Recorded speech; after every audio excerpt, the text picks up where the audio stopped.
Hello বন্ধুগণ, কেমন আছো তোমরা? আশা করি সবাই ভালো আছো, আমিও ভালো আছি। তো আজকে দেখো একটা ডিমের রেসিপি তোমাদের সাথে শেয়ার করছি। তো এখানে দেখো ডিমগুলোকে আমি আগে সেদ্ধ করে নিলাম, সেদ্ধ করে তারপর নামিয়ে রেখে তারপর এখানে দেখো কড়াই বসিয়ে দিয়েছি। কড়াইটা গরম হয়ে গেছিলো, তারপরে দিয়ে দিলাম তেলটা গরম করে তারপরে এখানে কড়াইয়ের মধ্যে একটু নুন আর হলুদ দিয়েছি, যেটা তোমাদেরকে দেখানো হলো না। তারপরে দেখো ডিমগুলোকে এক এক করে সবগুলো দিয়ে দিলাম, দিয়ে তারপর দেখো একটু নেড়ে চেড়ে তারপরে ডিমগুলোকে একটু ভেজে তারপরে তুলে নিলাম। তো এখানে দেখো ডিমগুলো আমার ভাজা কমপ্লিট। তো ডিমগুলোকে আমি তুলে নিচ্ছি।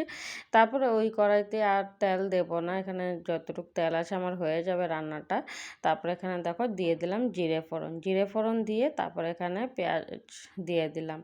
তো পেঁয়াজ কুচি দিয়ে তারপরে পেঁয়াজটাকে ভালো করে একটু নেড়ে চেড়ে দেবো, নেড়ে চেড়ে একটু ভালো করে ভেজে নেব।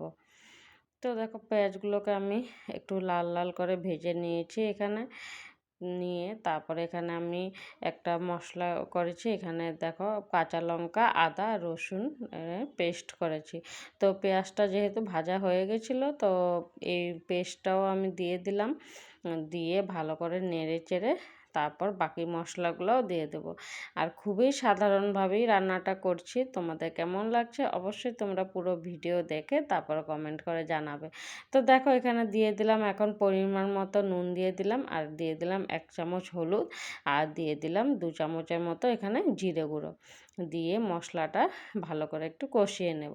তো একটু ভালো করে নেড়ে চেড়ে তারপরে সামান্য একটু জল দেব, না হলে মশলাটা কড়াইতে লেগে যাবে। তার জন্য দেখো জল দিয়ে একটু নেড়ে চেড়ে মশলাটা আমি কষিয়ে নিচ্ছি। তারপরে এখানে 2টো টমেটো আমি টুকরো করে দিয়ে দিয়েছি। তো টমেটোটা দিয়ে তারপর ভালো করে একটু নেড়ে চেড়ে একটু কিছু সময়ের জন্য ঢেকে রেখে দেবো, তাহলে টমেটোটা একটু সেদ্ধ হয়ে যাবে। তো দেখো টমেটোটা একটু সেদ্ধ হয়ে গেছিলো।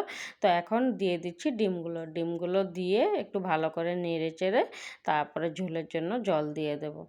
তো মশলার সাথে ডিমটা একটু ভালো করে নেড়ে চেড়ে দিয়েছি, দিয়ে তারপর দেখো এখানে অল্প পরিমাণ জল দিলাম ঝোলের জন্য। জলটা দিয়ে একটু ভালো করে নেড়ে চেড়ে তারপর কিছু সময়ের জন্য ঢেকে রেখে দেবো।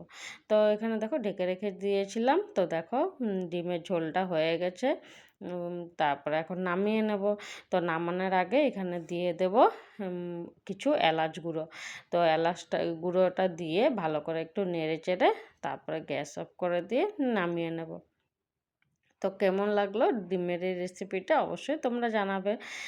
দেখে তো খুব ভালোই লাগছে। তারপর এখানে বাটিতে বেড়ে নিলাম। তো কেমন লাগলো ভিডিওটা অবশ্যই কমেন্ট করে জানাবে।